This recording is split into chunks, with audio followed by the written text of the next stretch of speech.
And can't find the record button. There it is. Thank you. And Zoom doesn't want to restart recording for some reason. There we go. We're good. Right. Close that down. And just make sure the live stream's working. There we go. There's your face. There you are, live on YouTube. Oh, you can't see it. Can't see it. Fantastic. Right. Okay, so... Oh, I need to share my audio again, don't I? Mm-hmm.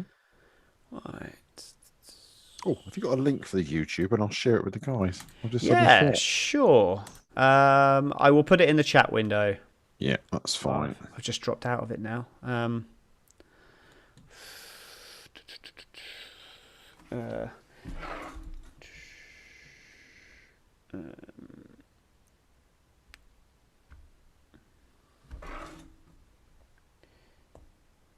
Where is it? This is riveting viewing for our YouTube audience. Right. I'll send it to you on Messenger, actually, because I can't bring it up on my computer for some reason. So I've got it here. I've managed to catch it on the phone. Oh, you got it? Yeah, Brilliant. I've got it on the phone. Yeah, there are ways and means. Yeah. It's good to know that you can find the podcast. That's always a good thing. Yeah. Although I seem to have now inadvertently shut down the chat window, and I can't get it back open again. Oops. Oh, well. We'll go with it.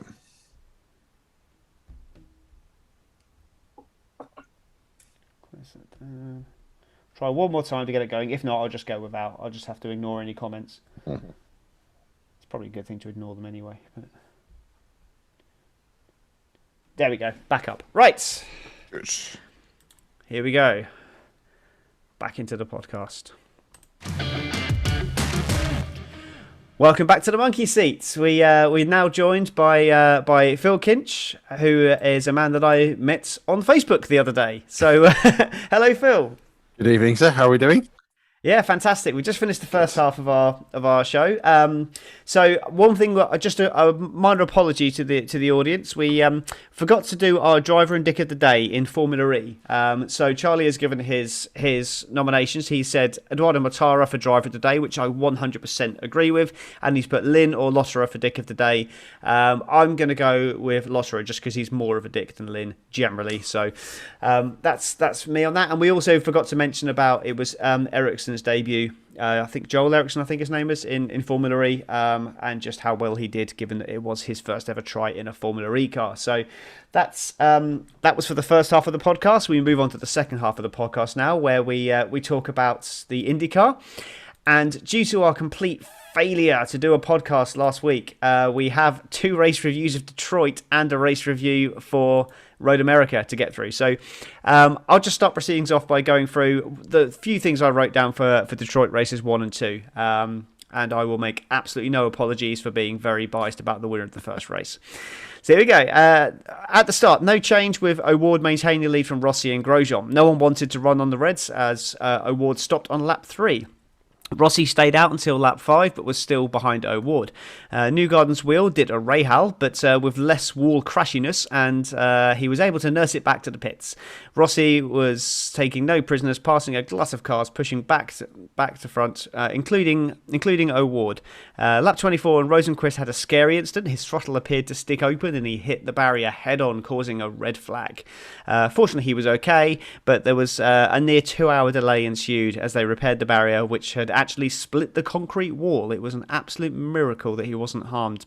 Well, he was harmed, but he wasn't harmed in a serious way. At the restarts, the remaining cars who hadn't stopped dived down pit road. Crazy passing left, right and centre at half distance, and it was Willpower leading Marcus Ericsson and Rinus VeeKay. 6 laps to go and another red flag when Grosjean hits the wall this time. Nowhere near as bad as Rosenqvist, but still disappointing. Power, who was on the brink of a win, retired at the restart in a heartbreaking development for Penske, and Marcus Ericsson, now having never won an IndyCar race before, had a 4-lap sprint to hold on to the win. O'Ward pressures VeeKay for second, but VeeKay made his car extremely wide. Dixon recovered to 8th, and Rossi to 7th, with the title leader Palou way back in 15th. Ericsson won, which made it his 7 different winners in 7 races in IndyCar this year. And I'd just like to just clarify what I said earlier about being biased about the winner of the first race. I meant the second race. I was not particularly overjoyed with Ericsson's win there. So 2 races at the same track. It's easy to confuse them. Yeah. So just cast your mind back then. So what's your initial thoughts on that race? So we should start really with the Rosenqvist collision. I mean, obviously he was unable to take part in the next race, and obviously the race just this weekend gone. Any updates on his condition you've seen? So as far as I'm aware, just before the Road America event, they confirmed that he has been released from hospital. He was kept over, obviously, for the weekend and a few days for observation and to make sure everything's as well as he can be. And obviously, during the week, we had the announcement of Kevin Magnussen taking Rosenqvist's place at McLaren SP, as he's still not fit to drive. So we'll see, obviously, if he's back in time for the Mid-Ohio race back at the start of July. As far as the first race, I think that was just the biggest. It's the scariest accident I've seen for a long while in IndyCar, and especially if you think of the force of the accident. To be able to move the concrete barriers, to split the concrete barriers, especially at a track like Detroit, which is concrete city. It's a really rough track. It's very bumpy. Very, very scary accident, and very happy that he came away, I shall say, in one piece, but obviously, with a few bruises and issues to deal with. So, really happy on the one hand that the circuit safety did its bit, but also that he was able to come out of that, because the whole idea of these redesigned safety cars nowadays with the Red Bull built aero screen instead of having a halo like everywhere else is to keep the drivers safe, as well as the cars being designed, not to flip or have the contact they used to have when there was a lot more aero devices on them. So no, definitely a very scary accident, but a better outcome than it actually looked so it could have had. Yeah, I mean the impact. Just to compare it to the Formula One crash of Romain Grosjean in Bahrain last year, it was probably a bigger impact than that. Yes. I imagine it was probably similar speeds, but with a soft barrier, but then a concrete wall. So it was obviously without the fire. It was just as scary a crash. So. Yeah. So very, very happy that he's okay. And obviously it gave Oliver Askew a chance to show what he could do in the second race, which we'll get onto in a bit. And then Askew obviously in for Rinus VeeKay. And then that meant they couldn't go to him. So then they went to Kevin Magnussen for the Road America race. So, yeah. So on the first race there, Penske, again, failing to win.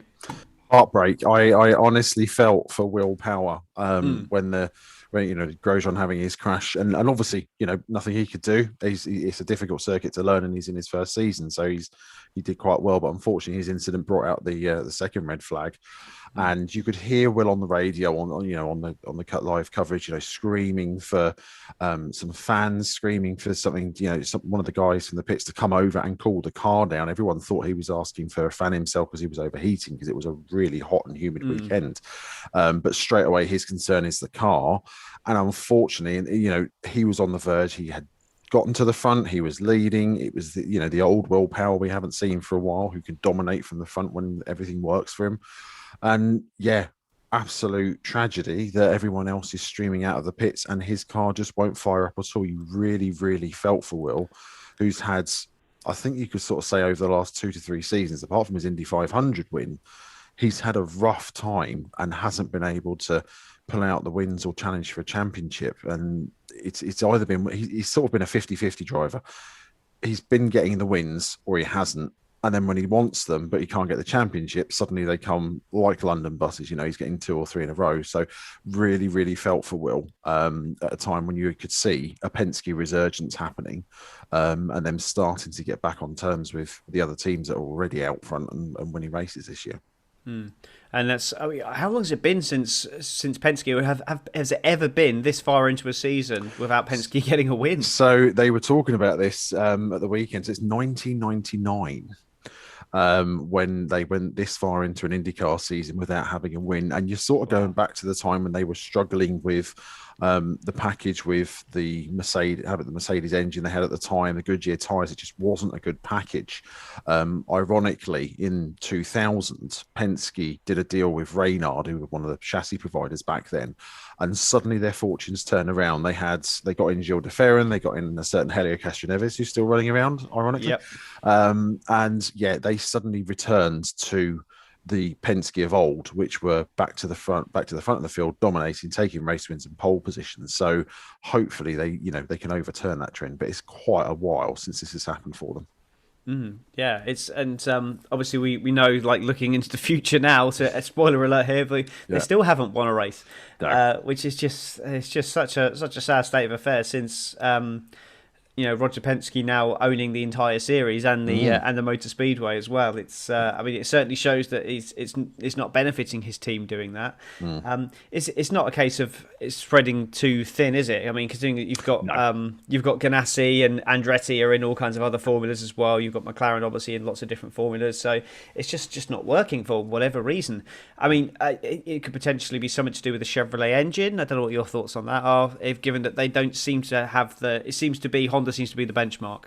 It does at the moment, but there are times when Chevrolets also made up ground. I mean, it was clear during the Indy 500 this year, the Chevrolets were just as strong as the Hondas, which is a big change over the last couple of seasons.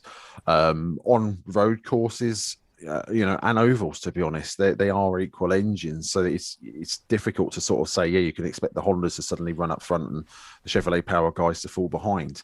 I think it's more of a case of with these cars that they've got, they've now on their third season, they're less downforce than they've used to, and a lot of teams are still getting used to trying to get the best out of them.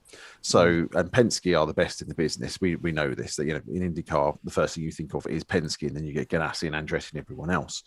On the side of Roger Penske owning the series in Indianapolis, he's separated himself more from the team now. So his interest is making sure the IndyCar series becomes the best spectacle that it can be. And a lot of talk about returning to the heyday of the late 90s and early 2000s when it was almost bigger than NASCAR at the time. And also, they've got Tim Cindric now, he's been made the president of the Penske organization, and he's the one leading the team trackside. Cindric's worked with these guys for years. He's worked with all of these drivers and previous drivers at Penske and had success. So I think it's just a case of, every big team in motorsport has a downside or goes through, a slip in form. And I think it's their turn. But as we will soon know. As soon as Penske get back to the front, you will know about it, and they'll do it in the most dominant way possible. Well, I mean, maybe not in a dominant way, but he's hoping they get back to the front anyway. Oh, yeah.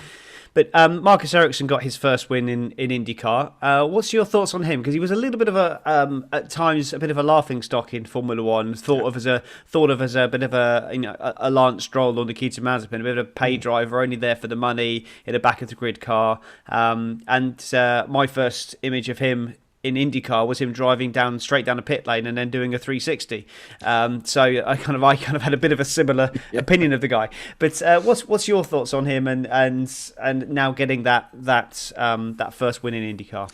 I think it's given him a boost. I mean, first of all, you don't turn up in IndyCar and get signed up by Chip Ganassi Racing by luck. It's on talent. Chip knows a good driver when he sees one. He knows a driver he can work with, and goodness knows, for the last 20 odd years he's had Scott Dixon as his full number one driver, but he also knows he needs other drivers to be able to be up there. So Scott is having a dip in form at the minute, and Marcus Ericsson taking his win is a big boost for him, but also a big boost for the team as well.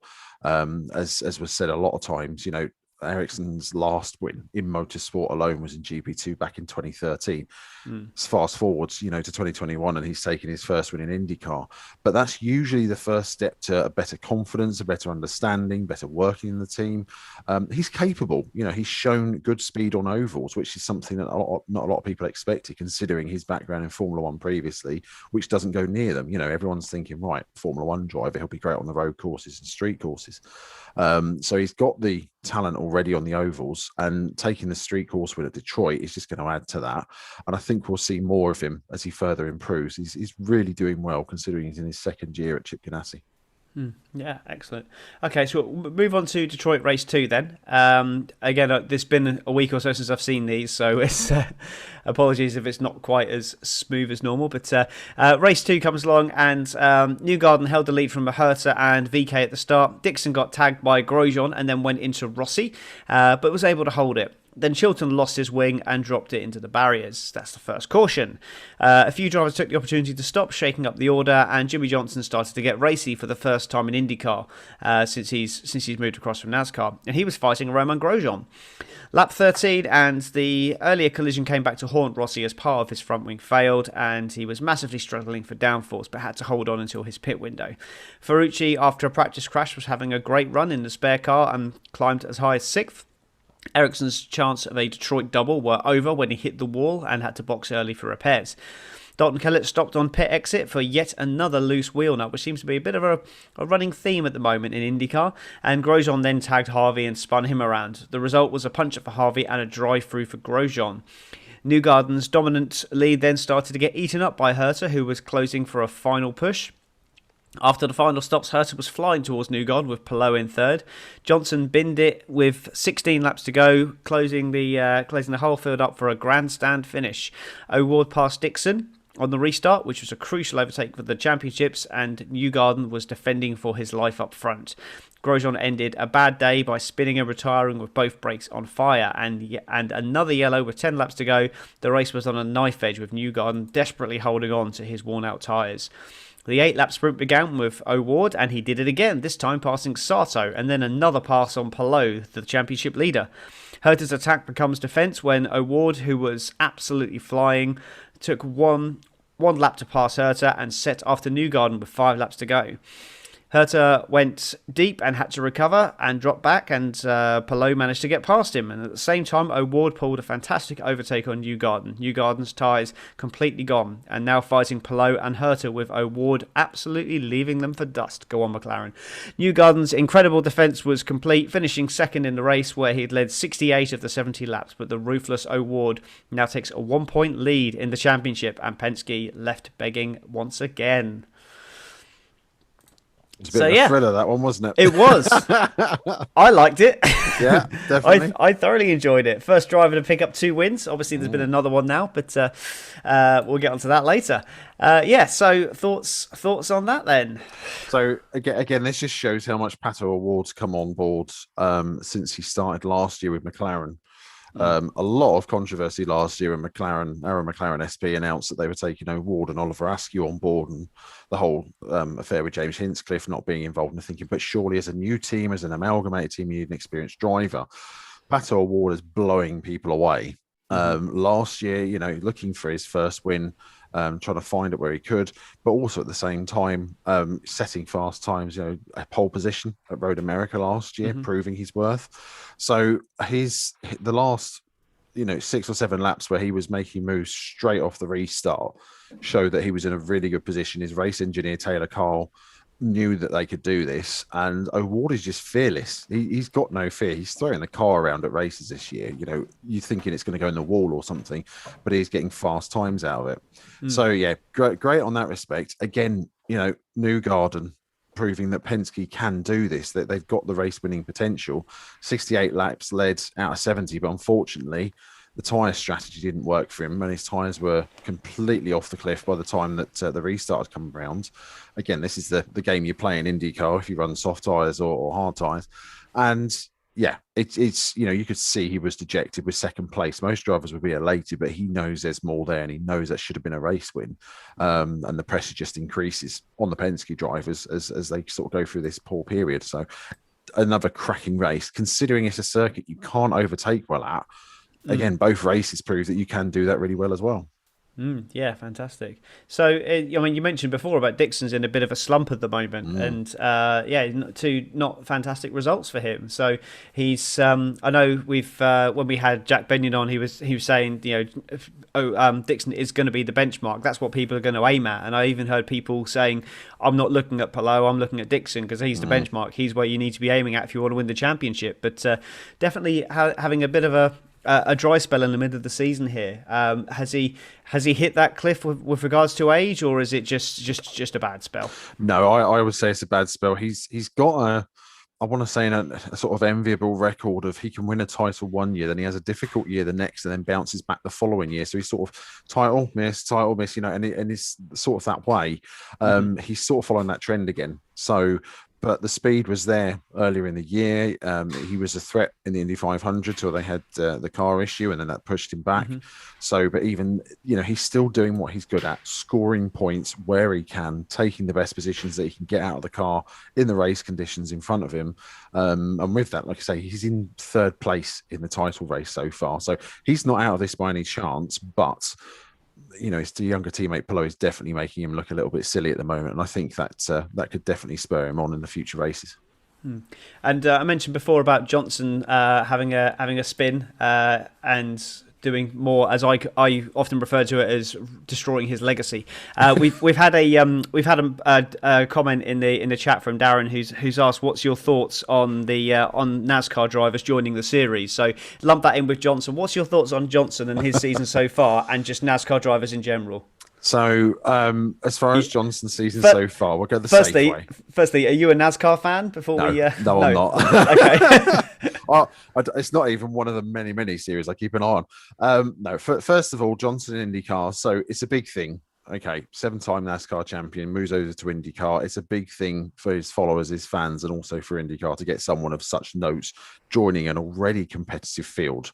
That said, he's done so many years driving, the only way you can describe it is the most heaviest car possible on the thinnest tires and going at 200 miles an hour in pack racing. It's a completely different discipline in IndyCar, more aeros, thinner tires. There's a lot more to deal with. It's his first year as well. So to expect him to do anything more than sort of get out of the back of the field and reach mid-pack is unrealistic. He's improving race by race, but at the same time, I sort of think, well, that car seems to go better once they go to an oval and Tony Kanaan turns up. Tony's got the same amount of experience in an IndyCar as Jimmy's got in the NASCAR, so he will get better. As for NASCAR drivers coming across to IndyCar, it's always going to be a lottery. No one's going to slot into the seat and go and gel straight away with the car. They are two completely different disciplines. It's like taking a Formula One driver and putting them in a British touring car. Extremely different extremes of racing. He'll get better. He's with the right team. They've got lots of information, so it's all there for it to happen. This is supposed to be a multi-year deal, so we'll take it as a learning year. Hopefully, there are further improvements as we go along. Yeah, I mean, I do have massive respect for Johnson. I do give him a hard time because the results aren't there, and you've got to put the performances in. But I do massively respect what he's doing. I mean, it is like Lewis Hamilton joining IndyCar. Yes, effectively. That's how big this is, and I know a lot of our listeners are not really going to be NASCAR fans, and I have watched one NASCAR race in my life, and that was in a hotel room in Australia. My mother was with me, and she was just like, "Why are they only turning left?" Yeah, I've had those conversations too. Yeah, it doesn't end well. Yeah, no, exactly. No, so I massively respect what he's done, and things he didn't have to do it. There's nothing to say that he has to do that to prove to anything. But I saw an interview with him, or heard an interview with him once, where he basically said that he's here to have fun. Yeah. And that's exactly what he's doing. So long as he's not dangerous, that's fine. But I just think that if he would have been considered as one of the greatest ever drivers by Americans or by people who follow NASCAR in general. But going to IndyCar and being comprehensively shown up, if next year he's the same level as this year, I just fear for like his legacy as a whole. Yeah, I think if that's the case, they'd probably say, look, let's call it a day. Let's not do any more damage. You've done what you can. It doesn't seem to be working. We'll look at it. I'll be honest. My one point with him, which is a bonus for me, is that at least he's not spinning as much as Nikita Mazepin does in every F1 Grand Prix. Jimmy's actually managing to keep the spin count down, whereas Nikita's doing worse. So yes, you can't even tally the two up, to be honest. He was doing a better job there. Yes, but I did actually mention this on our podcast. And I don't think I mentioned it on our podcast. I mentioned it on Grid Talk, another podcast I do. Right. Nikita Mazepin is actually he retired from the first race, but race-wise, he's actually finished 5 races in a row. So he's not spinning quite as much as people people were, as people were expecting. He's getting in everyone's way and he's behaving like an absolute twonk.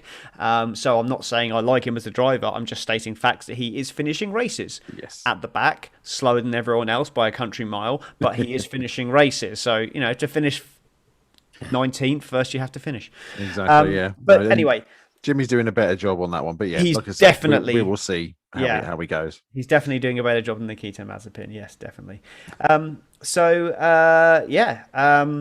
What else to talk about with regards to that race? I mean, we've spoken about Award. We've spoken about Penske in depth already. I guess really we can touch on Rossi. He's not really. I mean, where is he now in the championship? I haven't even got the standings up at the moment. I've got him here. Let's just have a quick look. He's way down. I mean, this is obviously with another race tally to add to it, but he's not. He's 13th in the points. Yeah, is 13th? Is he still behind Castroneves, or is he ahead of Castroneves now? No, he's behind. Let me just have a look. Hang on.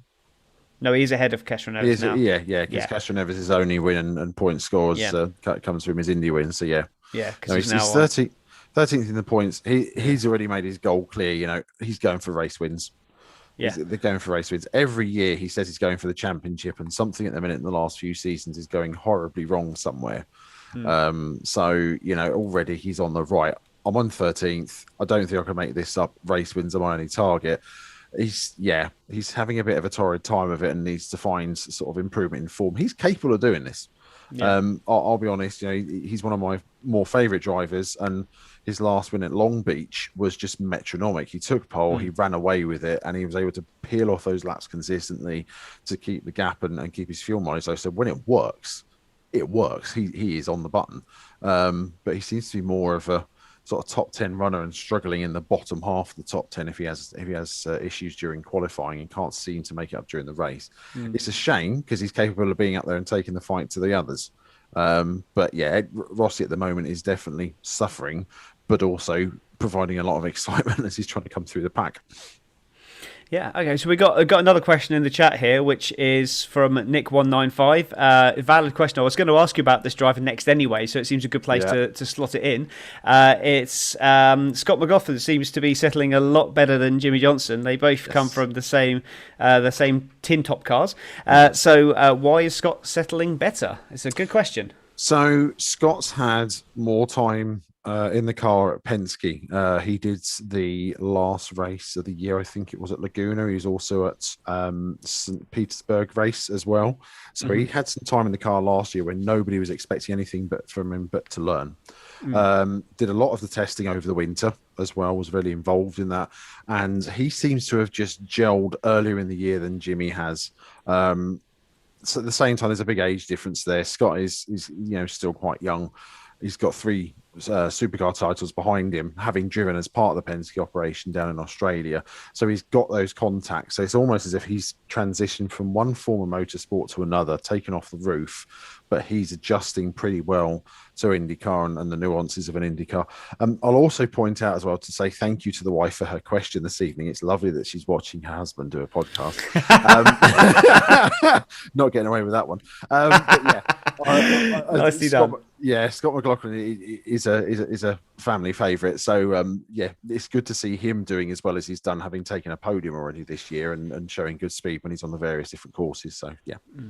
Well, Jimmy Johnson is definitely he's older than I am, and Scott McLaughlin is I'm just looking up his date of birth here, and he is over 10 years younger than me. So he's definitely got an age advantage there, and I know better than most people. Certainly with the people that I hang around with, that it becomes a lot harder to learn things when you get to once you get a 4 at the start of your name. So looking forward to that next year because it's already bad enough at 39. So so I think if we move on to this week's race, and I'm going to hand the ceremonial baton across to you to give a quick review of how things went down this weekend in IndyCar. Yeah. So with Road America, one of the classic IndyCar tracks, basically it was again Joseph Newgarden to the fore, who took pole position and dominated the race at the front despite 4 full course yellow incidents.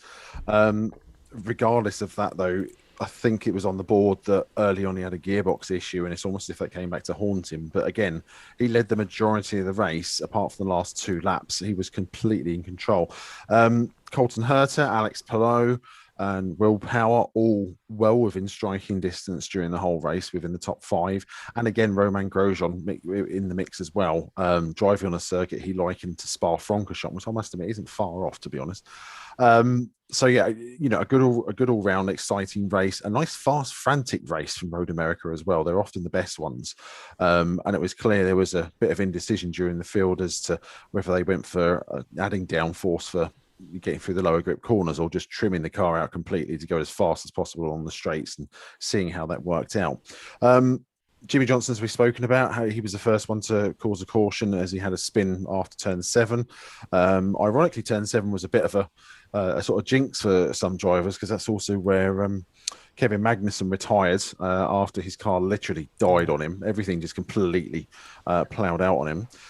Marcus Ericsson had a big moment coming down the straight from turn 3 and into station 5 by basically just catching the curb and spinning the car off to the side, and he wasn't able to get it back going. So, unfortunate for him after his Detroit musings, I think is the best way to put it.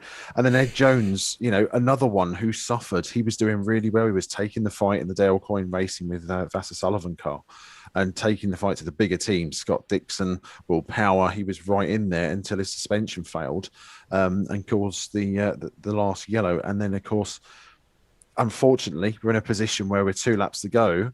You're seeing Alex Palou really in Newgarden, thinking, why is Newgarden slowing up? And he just drops through the field as a stone, sorry. As the gearbox gives up, it just comes back to completely blight him, and he ends up 1 lap down in a race again. As with Detroit, he should have won. That Penske utterly dominated, and Palou and Herta weren't able to keep close enough to him to, try and take the win off of him. So again, Penske there with domination and just not taking away any spoils. Great for Palou because he overhauls O'Ward and takes back the championship with a 28-point lead, gets his second win of the year. Oh, yes, I know. How dare he? And, at the same time, it just shows how much he's willing to put into it. He hasn't got any pole positions yet this year. He's got 2 wins. He's keeping things consistent, and he's doing a better performance than his much more experienced teammates of Ericsson and Dixon. So, he's really pushing the limit there. And again, as the coverage confirms, the last time Scott Dixon had a teammate that was this dominant was a certain Dario Franchitti that was able to take the fight with him. And, they were an absolute double act at Ganassi back in the day. So it was a cracking race. It really was a good race, even with the yellows involved. Road America always delivers. And it's just one of the ones I love. It's a good old-fashioned narrow track that makes them work hard, and plenty of dust kicked up during the race. It's just awesome to watch.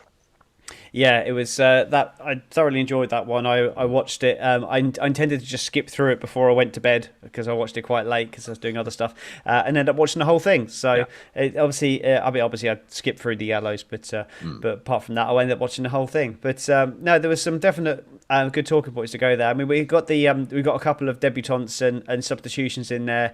We had Rosenquist obviously out, so Magnussen was in his place, and then VK out, and Askew in his place.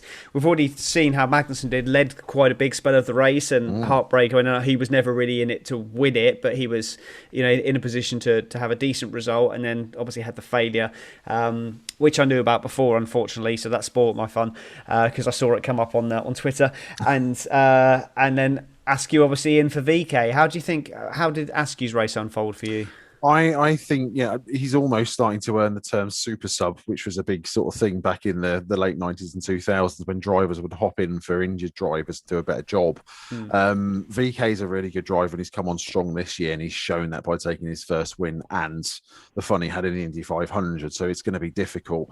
Askew at the moment, he's a capable driver, but he's just not got the form or talent that O'Ward has shown, which outshone him last year. But mileage in the car, anytime he can get in an Indycar, he's there. He's proving he's capable and competitive. He's not driving around with like 5 seconds behind the back of the field and wasting time. So he did a good job. He kept it clean. He brought the car home in one piece, and that's something that Ed Carpenter Racing will be happy with, as far as points for themselves are concerned. But yeah, really, really good job by him to be able to sort of come in at the last minute once again. Yeah, and it wouldn't be a race review without talking about a McLaren. So, I mean, what happened with O'Ward is that he just didn't seem to be anywhere. At one point, he seemed to like he was in a great position. I thought he was going to capitalise and shoot up, and not to win the race, but maybe be on the podium. And he just seemed to drop, and he was ahead of Dixon, then he was behind Dixon, then he was behind Rossi, and then he ended up way down the field. Yeah. What happened with his race? Where did it go so wrong? I wonder if it's a tyres thing again, because the primary tyres were the best ones to have. The Blackwall tyres were the better ones to have at Road America. The softer option tyres weren't ones to have at all. It's almost as if it swings and roundabouts depending on what circuit you're at. And Award was one of the ones that was on the Red Bull tyres to begin with, the option tyre.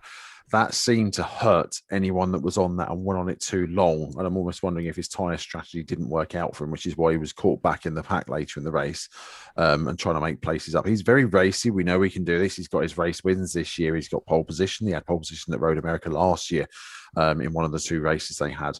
So he's definitely capable.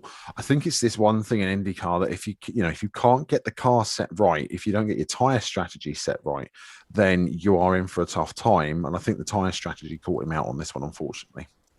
That's a real shame, but my biases aside. Now I know you've got a big long list of things that you want to talk about, so I'll hand over to you to bring some things to the fore that you want to talk about now. So what's next on the list? So for me, I'm going to go down the Penske route. Newgarden again dominating a race for the second race in a row, showing he's leading all but 2 laps of a race. Whatever he's doing at Penske is working. It's just almost now leading Lady Luck to be there with him right to the end. O'Ward passing him with 2 laps to go at Detroit. Having the gearbox break with 2 laps to go here at Road America. When they go to Mid-Ohio at the 4th of July, he's going to be absolutely praying the car is bulletproof and making sure when it gets to 2 laps to go that there is no one around him if he's out front. As we said, they've had a dip, but he's showing he's capable. This is what got him to win his title. Both of his titles. This is what got him there, was either having the absolute maximum speed and the dominant performance, or like Dixon, being able to bank the points when the car isn't working and doing the best he can. At the moment, he's the fastest Penske out there. Pole position at Detroit, pole position at Road America. He's the fastest car going. Despite that, it's also keeping him in the championship hunt. He is 4th at the moment with that 1 pole, and he's just behind Dixon, O'Ward, and Palou. So he's in the mix. He's keeping himself there. So unfortunate heartbreak for him. But what's coming out of this for me is Penske have got that car working. Will Power was running in the top 5 despite his heartbreak at Detroit as well. He was leading races. So those 2 drivers are pulling Penske back towards the front of the field. And I think you're going to see it again at Mid-Ohio as well. They are definitely on a resurgence. And I don't think I think they're going to get a win this year. I'll be honest, I've already bet several people that I'm pretty certain that if Newgarden doesn't win at Mid-Ohio, he's going to do it on his home track in Nashville. And if he does that, watch Nashville just explode. That'll go mad. But yeah, heartbreak twice for Newgarden, power suffering at Detroit, but he still goes on to take a top 5 finish regardless. He was in the mix again. He wasn't in the mix for the lead, but he was able to keep the car there. So definite improvement on the Penske side. Colton Herta, another one as well, going for consistency. Although he's had his win this year at St. Petersburg, he's another one. He's not in the championship hunt. He's down in 7th place. He's slightly out of things, but a top 3 finish. He's being consistent, and this is what got him to the top 3 in the championship last year, just keeping that consistency. And for a driver at such a young age to be able to produce that sort of performance, there are big things ahead of him. He's definitely going to be a championship winner, in his career. That's without saying. It goes without saying. But he's doing the right thing at the moment. He's working well. He's one of the best Andretti cars up there, along with, you want to say, Jack Harvey, with the alliance they have with Meyer Shank. So he's definitely got it there.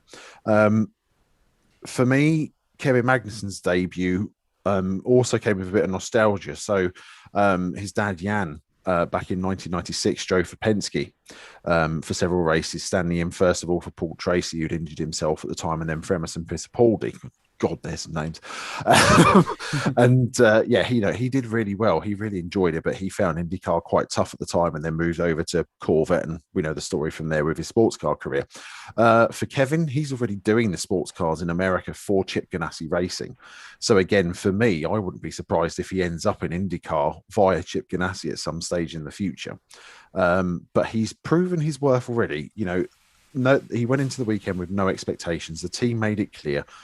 Here's the car, learn the car, the format, the sport, do everything you can do. We'll work with you. We'll make sure it's as comfortable as possible. It's a learning exercise. And then to be told after a caution period is underway, do you know what? We're going to keep you out the front. We're not going to pit. Let's just go and have some fun with this. And we know Magnussen is a capable driver. He was in Formula One. He just didn't have the right sort of seat time and the equipment with it. I think in an IndyCar, he will do really well. And he proved he was able to stay out front despite having experienced veterans like Takuma Sato, having Palou and Newgarden behind him. He was able to hold them off for quite a few laps before Sato moved forward. And obviously the strategy kicked in. Really unfortunate for him that the car just died and he had to pull out of the race. But I think he's done enough that, if Rosenquist isn't cleared for Mid-Ohio at the start of July, I wouldn't be surprised if they call up Kevin again and say, look, let's have another go at this and see what we can do. And it's with most drivers in different disciplines, it's seat time. The more seat time you get, the more you learn about the car, the more you gel with the team, and the performance improves. So yeah, he's adapted to racing in America in the sports car side of thing, which is different to IndyCars, but it's still being there is a good thing. And yeah, the more time he gets in IndyCar, I think he'll be a full-time driver soon. There was a nice symmetry to it as well, getting his first IndyCar race in a McLaren after getting his first Formula One race in a McLaren as well. That was good. But another debutant who was definitely at the race, because I saw his name on the timings, was Cody Ware. Yeah. How do we rate his performance? Because I don't remember seeing him once. I don't think I saw him once either. It was a struggle even to see him because I know he qualified last on the grid. Everyone has to start somewhere. His dad Rick Ware is the full-time sponsor of Romain Grosjean's car, so that's why that's where the connection comes in with that.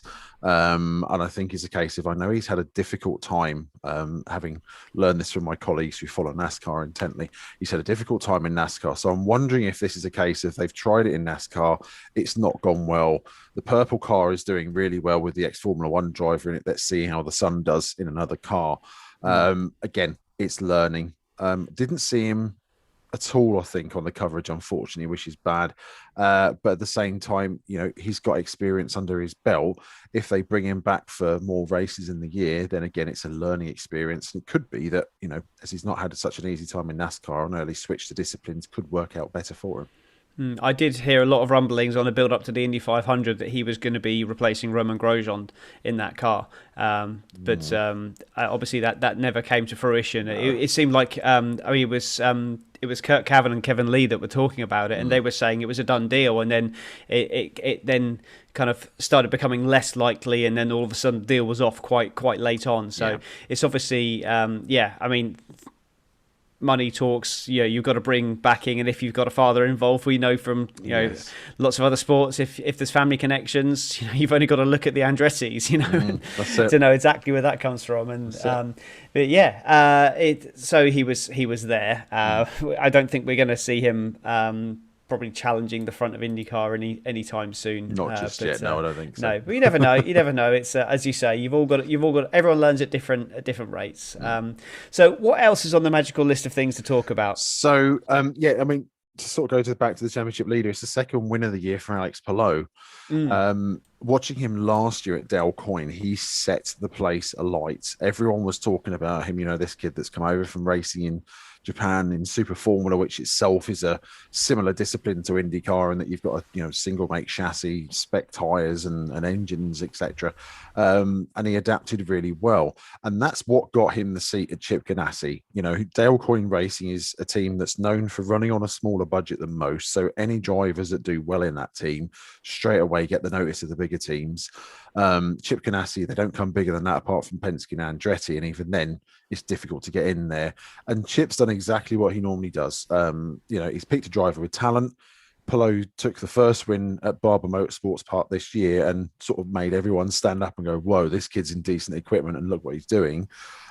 He was happily challenging for the lead in the Indy 500 and showed again, there's no, one-off flash in the pan performance. He's in for the long game and doing what he can.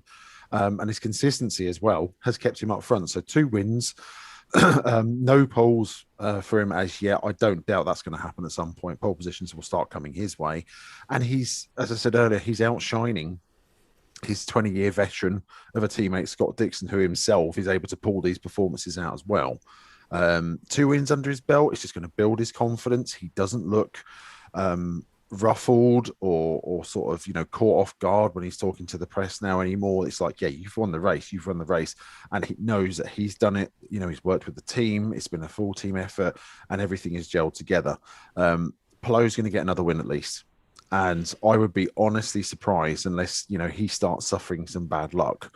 If he doesn't walk away with the title this year. He's showing he's got the talent, the speed, the capability, and especially with Pato O'Ward up there, you've got 2 young guns leading the IndyCar series standings, with the 2 of them having maybe been 2 or 3 seasons in the sport. The next 3 drivers, Scott Dixon, Joseph Newgarden, and Simon Pagenaud, have many years of experience in the sport and are all former champions. But their season this year just isn't going the way they want it to. So it's showing also a change of the guard as well. The younger ones are coming through. Colton Herta, where Scott McLaughlin obviously is in his rookie season. Jack Harvey has been in it for a few races, but is now a full-time. All these younger drivers are coming through and showing they've got the capability and showing up the older guard. And it's this sort of transition that you start to see the younger guys taking the wins and the titles, and generally leads to some sort of shake-up within seats and IndyCar. So it'd be interesting to see, like I say, with Mid-Ohio coming up in a few weeks' time, if he can keep that streak going or keep the at least scoring the points and banking the points in. Excellent. Okay, so we'll cover one more subject, and then we'll just talk a little bit about predictions for the rest of the season. But I think you've already kind of set your stall out there, and then we'll just talk a little bit about our driver and Dick of the day for the weekend. So where are we going next? So going with Colton Herta. Mentioned him earlier. Colton, like I said, he's already got a win at St. Petersburg. He was in the mix for the top 5 during the race, and right until the end, he was challenging for the podium and got his podium finish.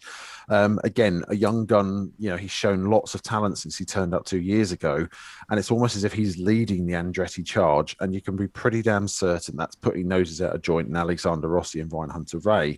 I'm mentioning those 2 because Rossi was in the thick of it, and a lot of the time was with Ryan Hunter-Reay's, one of his teammates at the 4-car stable at Andretti. Rossi comes out of the pits at one point, cold tyres. He's trying to get the tyres up to grip. Hunter-Reay's looking to pass him because he's on hotter tyres. He's got more grip, and Rossi does everything possible to defend. And the 2 of them almost tied with an elastic band at one point during mid-race. They were swapping places left, right, and centre. And you're sort of thinking, look, guys, you're in the same team. Work together. I know it's not in a driver's mentality to work with another driver if there's some sort of rivalry or niggle or anything. But at the same time, if those 2 had worked together, they could have moved themselves up through the field a lot better and potentially have had better finishing positions than they ended up. So yeah, Colton is doing a really good job. He's got his win. He's showing up the other 4 Andretti cars. Hinchcliffe has come on board full-time and taken Marco Andretti's full-time seat, getting up to speed, being full-time back in an IndyCar. Jack Harvey in the Meyer Shank Racing entry, which has got on a technical alliance with Andretti Autosport, he's doing a better job than the likes of Rossi and Hunter-Reay and Hinchcliffe. Okay, Helio Castro is... tongue again. I knew it was going to fall over his name at some point. Helio Castro-Neves's win at the Indy 500 was a massive boost for the team. But something I won't forget from that will be the fact that he walked up during the live coverage up to Jack, gave him a hug and said, this isn't just my win. This is our win. This is teamwork. This is us doing it together. So it's evident and well recognised the amount of hard work Jack's done to get the team to where they are, to get the car and himself to where they are. Herta's going to improve. he's got that win under his belt. He's got several wins under his belt from each season, and he's never really one to be counted out. If he can get the car sorted and has a good weekend, it's not going to be difficult to see him potentially making up those spaces in the championship table, where he's 7th at the moment. And closing up the gap on the likes of Dixon and O'Ward potentially. He just needs a few good races. Excellent. Yeah, I completely agree with everything. Echo everything you've just said. There, he definitely looks like one to watch, and potential, as you said earlier, changing of the guard as well. So, Gunnar, what do we reckon then for driver of the day? So this is just not for Detroit, because what I've gone with for Detroit is I've gone for award for driver of the day, and dick of the day is myself and Carl for not doing a podcast about it. So that's last week. I'm giving myself carte blanche on that one. But for regards to this race, driver and dick of the day, who are you nominating for driver of the day? So driver of the day, I'm going for Joseph Newgarden, because he just did everything right. If he hadn't have had the gearbox, that would have been his win. He dominated. He was out front, and both Palou and Herta, they couldn't touch him. They could get close in the cautions, but they couldn't touch him. So driver of the day is definitely Joseph Newgarden, despite the gearbox issue in the last 2 laps of the race. It was his on a plate, and he did everything to work hard to take that win home. Yeah, no, I completely agree. Do you have any nominations for dick of the day? Oh, so that's a difficult one, because I didn't really see anyone that was having a bad day, first of all. Yeah. You could always say stuff like Kevin Magnussen's gearbox or whatever it was those cars. So things like that. I can't do that to him. I think, to be honest, I'm sort of going to nominate Rossi and Hunter Ray for the way they were just squabbling and fighting with each other. They hurt themselves. They could have done a lot better. So I'll nominate both Rossi and Hunter Ray as dick of the day. If they'd have been a lot more calmer, work together, a bit common sense, all things that don't seem to rhyme with racing drivers, then they would have done a lot better. There's lessons to be learned there. B- in class from the teacher on that one. Excellent. I'll put that then. That's going to be our first joint dick of the day then, Rossi and RHR joint. So we'll go with that. So over the weekend, I don't know if you've seen the Formula One and the Formula E. We need to declare a grand dick for the weekend and a grand driver. So we've got out of the people that we've had Max Verstappen for the Formula One, Eduardo Mortara for the Formula E, and Joseph Newgarden for the IndyCar. What do you reckon? Who has performed best out of those 3 at the weekend? So I didn't catch the Formula One, but I know Max pulled off a lot. I think it was almost a penultimate lap pass, as I understand it, on Lewis. So fair play on that one. I did catch the Formula E in the end, and I agree with Mortara. He did everything right on that. If anything, I sort of felt for Pascal Wehrlein, but I know that's a controversial thing, and they're still arguing about his tyres and the whole issue there. Yeah. And again, I back up what I said about Newgarden as well. So, as Mortara took a win, I suppose. Yeah, okay, I'll go with Mortara. Yeah, I'll go with Mortara as well, because he had a win and a podium. Yeah. So I know he had two cracks in it, but he performed very well in both races. So that's his second driver of the day award. Oh, okay. So he got one for earlier in the season as well. And so who's the grand dick? I'm going to nominate Mercedes as the grand dick, because everything that he did at the weekend just seemed to fall apart.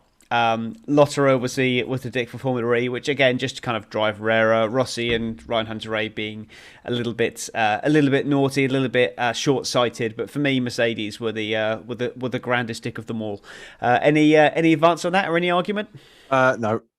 I in the nicest way possible, although I do watch Formula One, I'm not really a Mercedes fan or a Hamilton fan, so anytime they sort of struggle, I'll happily cheer, and it's nice to see them struggling after such a dominant streak of how many years they've been doing. So I'll back you up on the Mercedes one. Fantastic. Okay, well that was easy then. Okay, yep. So looking ahead then, we've still got a long way to go in the IndyCar season. We've got Mid Ohio, and then we've got Toronto, Oh Nashville. no, we haven't got No. Toronto Oh, now. No. Toronto's gone, is it? Yeah, Toronto's definitely Yes. gone. No, They've it's gone. confirmed. So Right. I will yeah, delete that from my list then. So yeah, that's just Formula E that week. Oh, that's a nice easy one that weekend yep. then. Okay, I will. I did see that, but I just didn't remove it from the list for whatever reason. Are they going to replace it with anything, or is No, that? no, they're leaving it as it is. So the current schedule is they'll have Mid Ohio on the 4th of July. Yeah. A month later, they go to Nashville for Yeah. the inaugural Music City Grand Prix, which Yeah. I'm still betting New Garden's going to win. Yeah. Go back to the Indianapolis. Indianapolis road course for the second time as part of covering with the COVID issues they've got over there. Yeah. You've got Gateway they're going back to on the 21st of Yeah. August. One of the classics for me, Portland is back this year after they Yeah. couldn't win it last year. That's always a cracking circuit, especially as they brought it back 2 years ago and still proved to be a thriller. Yeah. You're then on to, that's at the 12th of September. A week later, Laguna Seca. Yep. Did we say anything more? IndyCars at Laguna Yep. Seca, Yep. before Silverstone, we're just talking like that. Yep. And then for me, I'm still trying to get my head around this, but they've done it obviously and sorted it. So last year there was no Long Beach IndyCar event, which was heartbreaking for me. It's my favorite one of all. But they've actually managed to push it back to the 26th of September this year. So you've got 3 races in 3 weeks at the end of the year in September. Yeah. I think that's a thrilling idea to have Long Beach as the season finale. It's a cracking race, 9 times out of 10. So yeah, they've got some good tracks coming up. They've managed to sort out, even though they can't go to Toronto again this year, they've still managed to keep a good calendar of good venues in. So it's going to be a good run in for the rest of the year.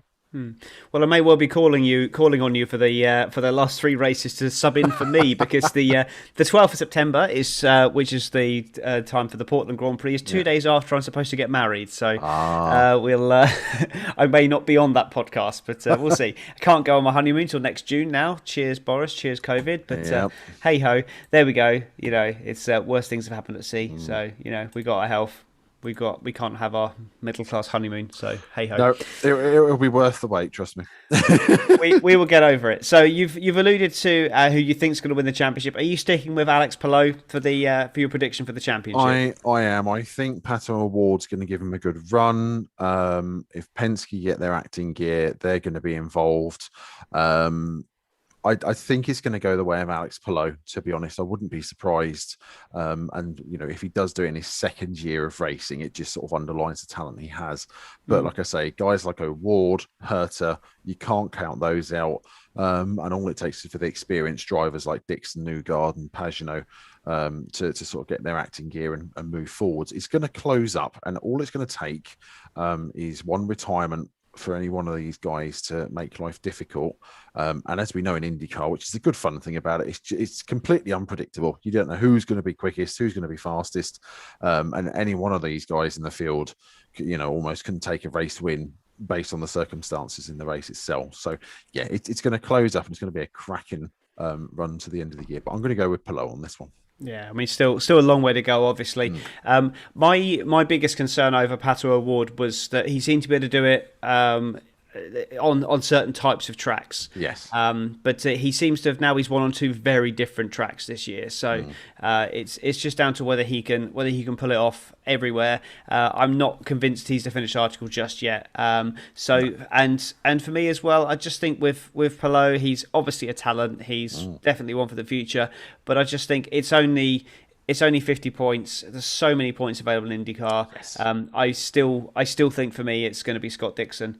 That's just what I think, and this is only my second season watching IndyCar in recent times properly. I've been a casual fan picking up odd races here and there, but watching every race in detail as opposed to just putting it on in the background. It's only my second season, so what the hell do I know? But You're doing well. You're doing well. Yeah, Tom. that's what I think. I'm going to stick with Scott Dixon. Well, fortunately, I mean, I've had a lot of good people come on and teach me a lot about IndyCar. We've had Tino Belli come on, who does the aerodynamic design. We had Stefan Wilson come on. We've had obviously Jack Benyon from the race come on as well. So I've had some good teachers, and also Darren, our one of our billionaire sugar daddies. He's come on as well and spoke to us about IndyCar. So I've had some good teachers, and now with yourself as well. you're added to an esteemed list of experts. And Thank you. Yeah, I just want to say thank you very much for coming on, and I hope you'll come on again in future because it's been an absolute blast. But do you want to tell people who you are, what you do, and just a little bit about yourself, really? Yeah, no, that's fine. So, my name is Phil Kinch, as obviously you can see on the screen and everything on YouTube. When I'm not in the full-time day job, so I currently write for Downforce Radio, which is a website that covers various different forms of motorsport, everything from Formula One, Great name, touring cars. It is, yeah. Where Formula One touring cars, and there are others that I can't remember. Indycar, obviously, is one of them. Rallycross we're into as well. So we cover all forms of motorsport. It's also designed as what is known as an opportunities engine. So it's basically allowing writers, people who want to become writers, to learn how to do it and progress through. And a lot of people that have worked at Downforce have got on to bigger and better things as commentators and writers, etc. Myself, I'm the chief touring car editor. So my biggest passion in motor racing is touring car racing. So the BTCC, TCR, that's around the globe. I cover that. As well as that, I'm a mad, prolific Twitterer. So, I'm constantly retweeting what people say and do about the forms of motorsport I love. And I'm all over Facebook and Twitter. I'm learning Instagram. I'm not a selfie person. Not exactly a face for TV or radio. I can see. I can see you doing a duck face selfie with a nice filter. So no, definitely not. I'm very lucky. I have a very understanding wife. Thank you for a question earlier. It's all her fault that I got into this. She suggested back in 2013 that I get into writing about my passion of motorsport, because it's been since childhood, it's been a thing for me. And I'm now in the position where, I'm writing about it. I'm well known in the TCR side of things. I run Facebook groups about touring cars and TCR and moderate those. And if I'm not talking about motorsport, I love my science fiction. I'm one of the rare people in the world that equally loves Star Wars and Star Trek. You can't separate the two of them for me. Yep. Controversial. I'm with you on that. I'm actually with you on that. Yeah. So I'm very lucky. Like I say, happily married to the wife for the last 6 years. I think it'll be in August, he says. Looking at the picture on the mantelpiece and trying to remember. It was a lovely day, 30 degrees. I'm very lucky that I have my own son, who's 16. He's learning to get into motorsport but loves his sci-fi, so I've done something right there. And two stepsons who are both 29 and 26. One loves his motor racing and is absolutely mad about Red Bull. I'm still struggling to figure out why. And the other one who is a massive West Ham fan. So I won't, that's not my fault. That's down to his mum, and she's just as bad. So that's me in a nutshell. You can find my work on Downforce Radio if you type in Phil Kinch or Phil_Kinch. You find me on Twitter. And as I say, I am a prolific sharer of my work and my colleagues' work. So it's it's good fun. Good fun. They are a great bunch. It does have its own radio station as well. So should you stumble across the site, which I'll plug now, otherwise the boss will tell me off. So downforceradio.uk, which is a 24/7 radio station dedicated to motorsport. Lots of different podcasts and stuff on there. We might have to see, actually, Tom, if we can get you into the library as well. I'll have a chat with the boss. That would be fantastic. I was about to say, when I'm out of podcast, I know where I'm going now. Yeah, definitely. That's it. I'm glad you said that. Fantastic. But no, lots of stuff from places like The Race, Spinning Wheels. There's lots of really good podcasts on there as well. And there's also plenty of interviews and content that the Downforce lot have done even before I've turned up. And trust me, they're a crazy lot to work with. So Lovely, fantastic. Well, we've run long, which is good because it shows that we've had a great time. So just want to say thank you very much for listening, and we will see you all next week.